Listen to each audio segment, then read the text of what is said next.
Hello everyone, Manithral here, and welcome to the weekly update video for OSRS. Now this week I have a Night at the Theater rework. Up first, there was a few issues and hotfixes that did come out today, which all but a few here actually have been fixed. So the ones that are still an issue, following player feedback, they made a small change to Night at the Theater. Players who have already completed the Theater of Blood raid, including story mode, will no longer be required to complete the raid again in order to finish the quest. They said they're seeing reports from players in Sony's Nightmare about their items being sent to the wrong NPC. They have deployed a hotfix to resolve this issue. There's a small number of players still experiencing this issue, so they're looking to investigate further. They also be seeing some bugs reports related to issues of Sony's Nightmare. These include not being able to hit the parasites with a crush weapon effectively, and Sony's Nightmare not being able to be woken up after the regular version of the Nightmare has been killed. They have deployed another hotfix as an attempt to resolve the issue, which is something they will continue to monitor. So they want to make sure the hotfix is actually good. And finally, the Sony's Nightmare, it is not possible to one-hit parasites with a crush weapon. Any fights that have started from 1620 BST should no longer see this issue. But then at 750 BST,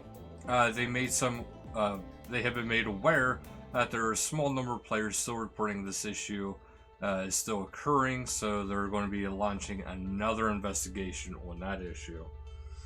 So, just a few issues. Everything else has been fixed with that.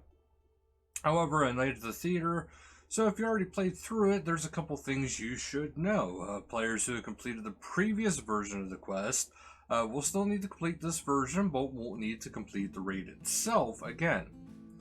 Players who completed the previous version of the quest will lose the 2 quest points they gained, but will get them back when they completed the rework. Quest caves will be lost as normal for players who have not completed every quest. Players who have already used combat XP lamps from the previous version will receive the additional lamp upon completion of this version, so a little bit of an XP bonus. So that's something to kind of keep in mind. The requirements for this is a Taste of Hope, 90 combat, and upon completion you will get 3 times 60k XP combat lamps and 2 quest points. So there has been some quest icon improvements.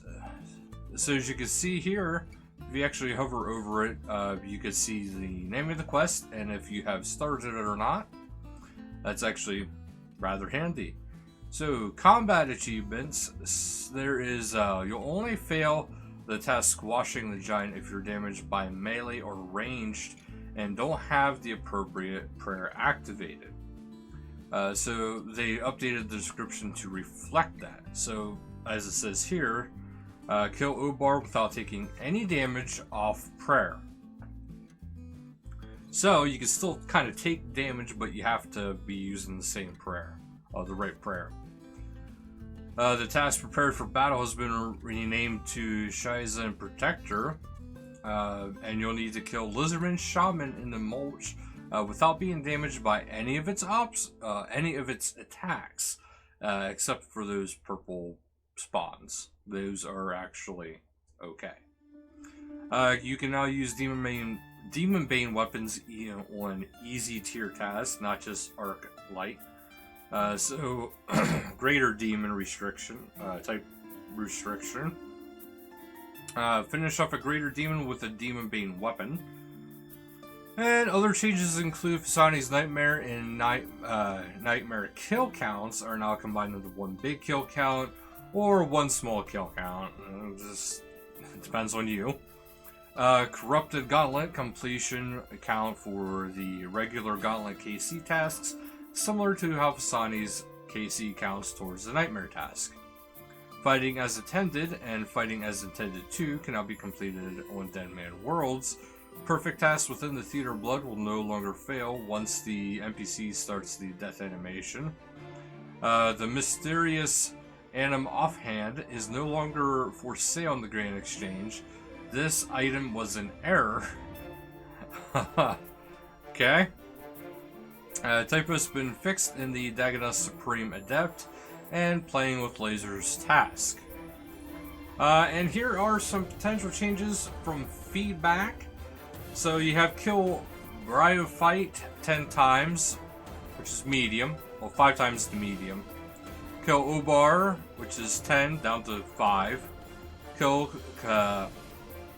Callisto, 150, down to 100. Venonitis, 150 to 100. Ventian, or Velian, I'm not sure, 150 to 100. Cerberus, 250 to 150. Cerberus again, 500 to 250. The Alchemical Hydra, 250 to 150, and Alchemical Hydra again, 500 to 250. Corporal Beast, 100 to 50, and 250 to 150. Zulra, 250 to 150, and 500 to 250. The Corrupted Gauntlet, 50 times to 10, 100 to 50, and 200 to 150. And the Gauntlet times 100 times for the Master. And on Saturday, July 31st, they're going to go live with Old School Summer Summit, so do keep that in mind.